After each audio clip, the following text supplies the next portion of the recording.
Thokozani bokhokho nomkhulu salukwazi sendoda lesugogo bathini bathi mawuvula kuvala emzini madoda u-anti Usha. We're talking men's mental health month. I thought as isalukazi sendoda I also need to contribute in this, I'll call it so-called mental health month. And I thought about this for a longest of time. Ukuthi somehow the governments, the institutions, they are realizing how deep is the mental health is affected. They really realize that eventually, because if they were not realizing that, we were going to have a mental health day, not a month.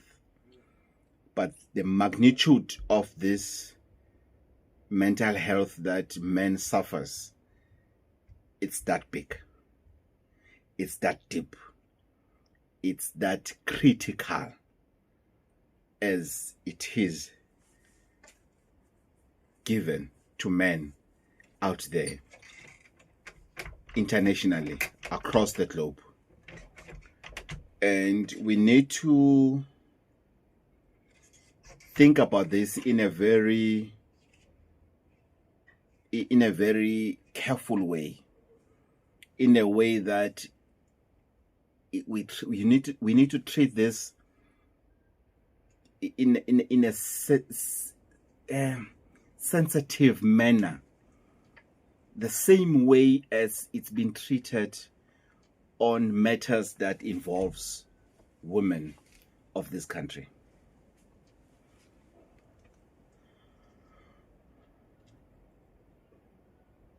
Men are struggling. Men's health is being destroyed out there. And I'm going to make sure ukuthi I balance this content in such a way that it doesn't send a wrong message to men out there.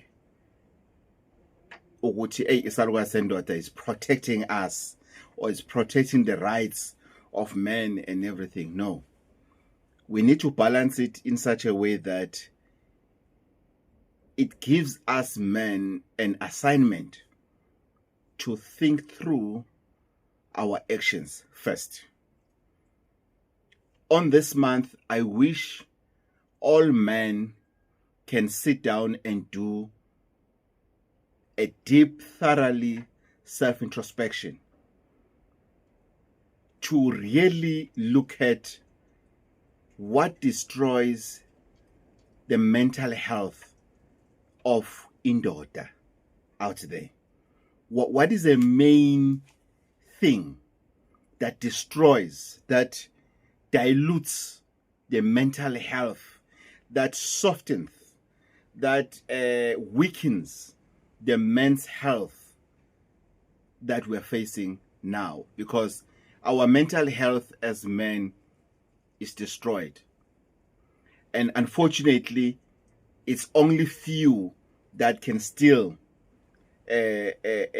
recover it or restore it to its real functions and positive functions. We need to think deep when we're dealing with this in such a way that we are being honest as men. Yes, I have seen the real men's conference taking place by different individuals, by different institutions, which is I really recommend. And however, I'm asking myself, ukuthi, does it really send a strong message on the core thing that is also affecting men's health? Does these conferences, or we just joking, or we just running away from Valentine's, we just running away from Mother's Day, or we are really going to these conferences and sit down and have strategies in terms of how do we give birth, how do we raise the young men that we call our sons to become better men in the future, so that they don't become better men after they've attended the men's conferences or the psychologists, the psychiatrists, doesn't matter what institution, mental institution that they go through. What is it that we do as men that will make sure at the end of the day we give birth and we raise children that will be strong mentally? Our sons, how strong our sons are mentally. What does happen? What is it that takes place? What is it that is given to young men that goes to the mountains for circumcision? What guidance are they giving them to as men to come back with it and to make a difference into this society? What is it that we discuss day to day as men to our sons?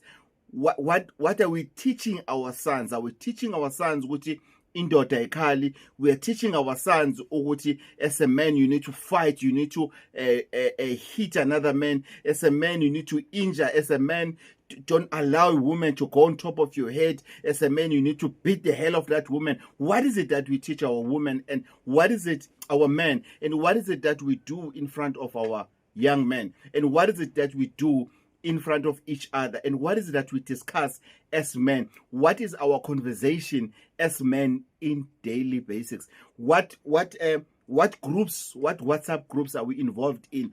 What content are we following in social media? All of that, it counts when it comes to mental health. Let's not take mental health for granted. It is not something that should be taken for granted. It's a very sensitive issue. It's a very, very, very sensitive issue that needs us to think. We really need to think when it comes to mental health as men.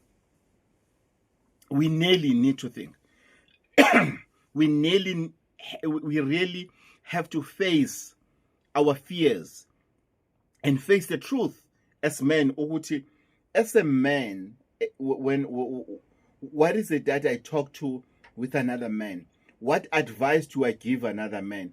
Will that advice that I give that man will be suitable advice if that man had to give that advice to my son? How will I feel if that advice that I give you as a man, how will I feel if you are taking the same advice and you are giving it to your son, and your son is going to talk about that advice or give that advice to my son? How is going to happen? What is it that is going to happen when now what went around comes back around? How will I receive it? Because that's a question we need to ask ourselves, guys. Do we understand the say that says what goes around comes around? What is it that we talk about? I've always said this, I remember giving a friend of mine a wrong advice. We were talking about something, and then I said to him, no, my friend, there are things that you need to be firm about as a man. And he corrected me to say, no, but in my family, that doesn't work. Whatever that I put on the table, it's something that it's suitable for her to also be able to put on the table. So the gender part, to say as a man and everything, it doesn't work. And it made sense. When Usizo told me that, it made sense. We can't come and always say as a man and everything, because that on its own, you are taking up what you cannot handle. You are taking up more responsibilities, because as a man, that's why there's a lot of men must, indoor must. Most of those things, rubbish. You will hear men saying, I need to pay a bond, I need to pay for the cars, I need to pay for majority of the things, and the most big things, I need to pay for fees and everything. You find the man being up to here in terms of equality because of why you need to pay that loan, you need to do that because you were doing things because of you feel as a man you need to carry the entire family. But here's your partner at the end of the day who's next to you, who's doing absolutely next to nothing. And then when you are happy about it, no, Umedium is taking care of the small things and everything. No, you both need to take care of the costs of the family, the entire things. So this thing of us as men wanting to carry the load, wanting to carry everything, wanting Jenna, everything that we do, we want to carry that load. We want to take it as men. You are responsible for fuel. You are responsible for electricity. We are responsible for everything. It doesn't work like that. If you can afford it, it's okay. But what if you can't afford to carry all of that load? What if you can't afford? So this month, we really need to look at ourselves as men, because I find people wanting to take second wives, third wives. And I'm asking myself, can you afford it? Not financially, mentally. Can you afford 2 wives mentally? Are you physically, mentally, emotionally, and financially fit to maintain 2 women? You want 3 girlfriends. Are you ready? Are you mentally able? Are you mentally stable to maintain 3 relationships at the same time? That one, you need to pay rent for that one. You need to pay transport for that one. You need to do that for that one. You need to do that for that one. Are you in the position to carry that load as a man? You are working 3 jobs. You are working a full-time job. You are working as an Uber driver or e-hailing driver or whatever that you are doing after that. You are also running a smaller nyana business and everything. In the name of you want to cater for her and her and her and her. Don't you think as men, our mental health, one of the main things that disturbs our mental health is relationships that we form? I'm saying relationships not in a form of women or number of women that you are dating alone, also in the number of wrong friends that we have. Are we aware that our relationships are one of the fundamentals, destroyers of our mental health as men? When did you sit down and look at your call logs? How many people you are talking to? Your WhatsApp groups? Who are you chatting to? What is it that you are chatting about? Have you ever bothered to ask yourself to go to that extent as a man to check who am I communicating with? And what communication do we have? What is it that we celebrate as friends? Do we celebrate downfalls of other friends? Do we celebrate achievements of other friends? What is it that we talk about? Do you talk about family structures with your friends? Do we ask each other to say, dude, are you going to stay alone for how long? If you are going to stay alone for how long? Are you going to change girlfriends for how long? Why are you not stable in friendships? Why are you the liar? Why you are so much liar in this friendship? Why always when we have a new friend and that friend disappear same time because of your jealousy? What is it that we discuss as friends? What is it that we discuss as friends? Dude, you said you have a problem and we referred you, or Usbanibani took you to or referred you to a healer that's supposed to assist you and everything, but you are drunk every day. When are you taking your treatment? Do we discuss such? Chief, you said you believe in prayer and everything, but we've never heard you to say you are fasting, you are doing something, you are praying for this and everything. You always insult, you always do this, you always do wrong things. Do we discuss such things? If we don't, which means we keep them in our minds and it weakens our minds. It makes us very weak when it comes to thinking. We feel that women are talking too much, and women are not talking too much. They are offloading. They are offloading. They offload. They offload. They tell you, I'm not happy with this. I'm not happy with this situation. I'm not happy with this. And they will say they're talking too much. Are you a quiet man by nature, or you're hiding your feelings within your shell? What is it that we are up to? Do we ask ourselves those questions? Do we ask ourselves such questions? Do we really ask ourselves such questions? That's what I'm asking.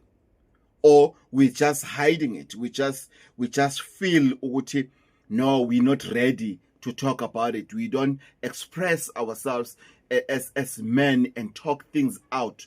We are not brave enough to say, no. How much budget do we have in the house? What are you doing with your salary? Here's my salary, it's 5 rand. Where's your 3 rand if you are earning less than me? If you're earning 10 rand, where's your 10 rand? Put it here. Because it can be that a man, if he's earning 15 rand, they must put 15 rand on the table. And while the wife is earning 5 rand, they must put that 5 rand on the table. But if it's the other way around, as a man, if you are earning 5 rand, you must put that 5 rand on the table. Then the wife or the partner will put another 5 rand and then hide 10 rand aside. It doesn't work like that. But we allow such things to happen. It's things that we allow, like, for example, her money is her money. Your money as a man, it's our money. It's a family money. It doesn't work like that. Because that thing goes to our heads. It destroys us mentally. Mentally, it destroys us. The second thing that is a problem that destroys us, we spoke about relationships. People that we hang around with, they contribute a lot when it comes to our mental health. There are people, when they speak, they drain you. There are people, when you can spend an hour or two talking to them, they drain you. Do you know these people? You must always listen to their story. You tell a story, they want to tell another angle of the story. The same story, but a different angle, and their angle, according to them, or apparently, that's the best angle. They always want to come up with a story. You start this conversation, they come up with a story. You start this conversation, they come up with a story. There are people whereby they always complain. Yo, I hate these people. They always complain. They will complain about Ramaphosa. They were complaining about Zuma. They were complaining about They heard somebody talking very nice about Mandela. Now Mandela was a good president. Such people. What kind of people do you surround yourself with? That is the communication part. That comes from the friendship part. And on a friendships or on a relationships part, it's also about the kind of music that we listen to. What kind of music? What kind of music that you listen to? That really contributes. Are you listening to the music that is sad, that drains you? Or you listen to the music that uplifts you? Or you listen to the music that makes you even more happy if you are happy? Because we sometimes love music and only to find out we enjoy the numbness of our hearts when you listen to that music. But when time goes, that music is not relevant. Especially if it finds you in a high a point of your life whereby you're happy, things they want to open up. Things are happening. But when you decide to listen to this sad music that takes you back, that drains you, that makes you think about something terrible that happened automatically, so without having to plan to think about that. Then we go to the next one that really destroys man. Alcohol and substance abuse. And I think I'm going to stop on that one. Guys,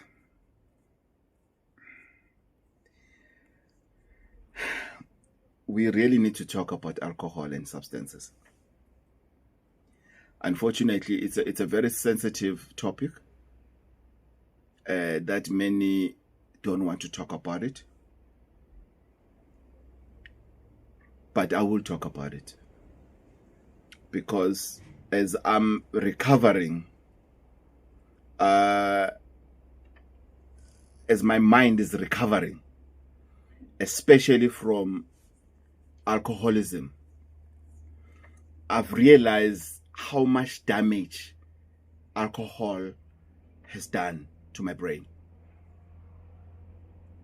I'm realizing now how much alcohol has done to my brain. Alcohol has done so much damage to my brain. I'm recovering, and unfortunately, I'm going to recover my whole life. Unfortunately, I'm going to recover until I die. That's how much magnitude it is in my mental health damage. I would no, I'm not mad as well. But there was a time whereby I was losing my mind. And the painful part of that, I still remember what happened. I still remember what happened. I was seeing things, the car would pass as if I saw somebody. I would fight with my colleagues here at home. I saw the girl walking in that room. What is happening? I was losing my mind because of alcohol. Just alcohol. I was losing my mind. My mental health was going down the drain in a very, very, very, very, very fast way. You see when the drain it's not blocked, how water, how it swallows water. That's what was happening. I was losing my mind day in, day out because of booze, alcohol. To me, when I see the guys sitting, claiming to have fun and everything, and the alcohol consumption that is taking place and the money that has been spent on that alcohol compared to things that is supposed to be done, I feel sorry. There are people that will sit and have fun and they've paid all the bills. But in my case, I was an alcoholic. Bunghlulile utshwala. Because my life was unmanageable. It was unmanageable. So if your life becomes unmanageable, it starts with your mental health, which means my mental health was now unmanageable. Then it ended up happening outside my mind. In my life, started to be unmanageable. Things that I was doing when I was drunk, then I ended up losing my mind, getting blackouts. Then things that were happening when I had blackouts, I don't remember them, not even one. And things that I got to be told, this is what you said, this is what you did, they made me to be so ashamed of myself as a man.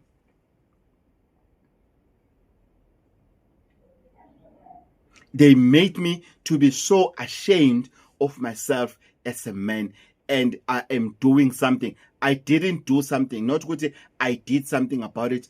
I am continuing to do something about it. That's why I am a proud member of Alcoholics Anonymous.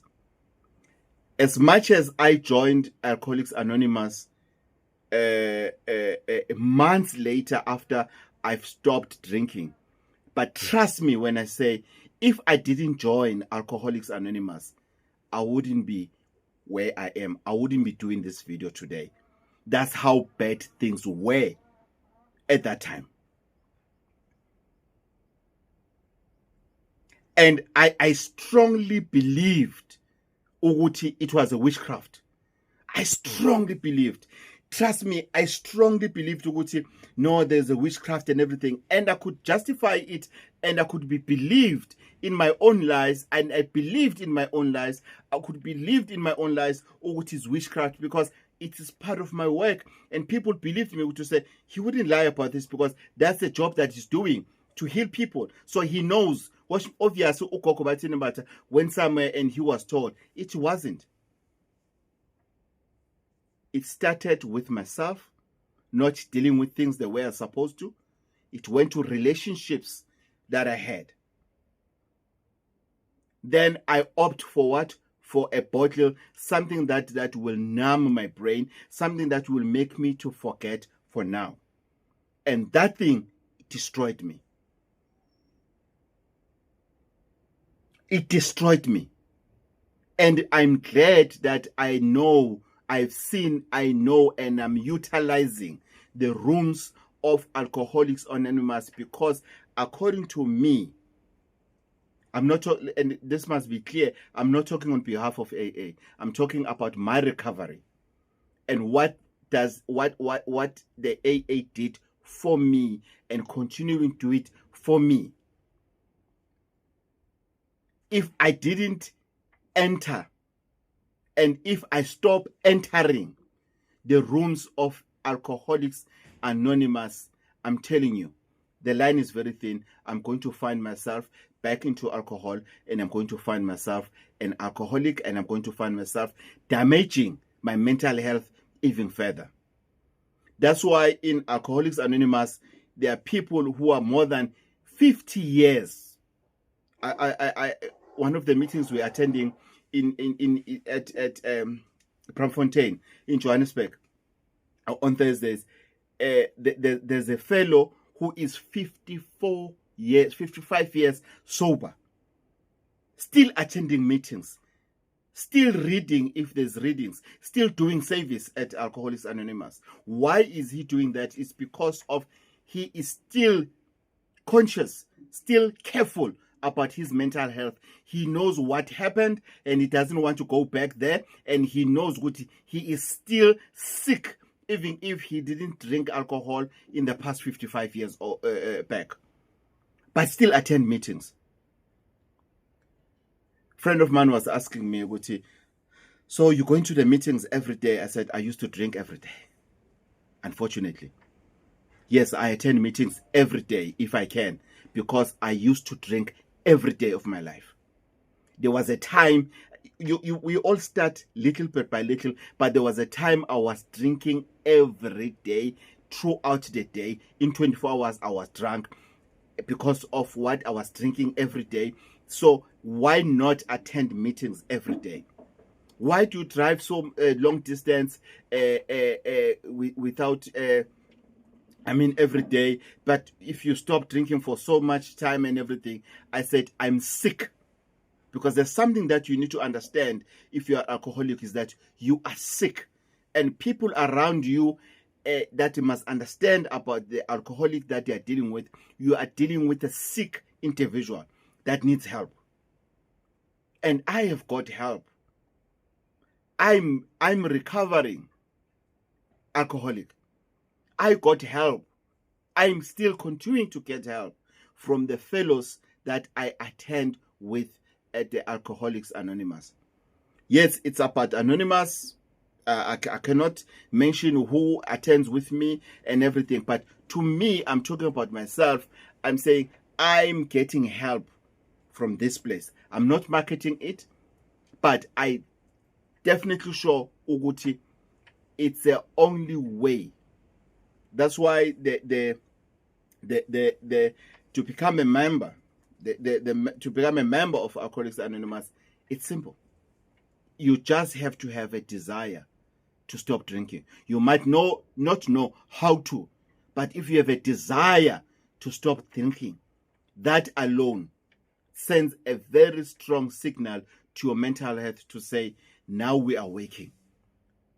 So I'm going to leave it there when it comes to mental health, to say, when we're thinking about mental health, let's do a deep self-introspection and let's check our relationships, alcohol, and substance abuse it's a key damager of our mental health. Thokozani.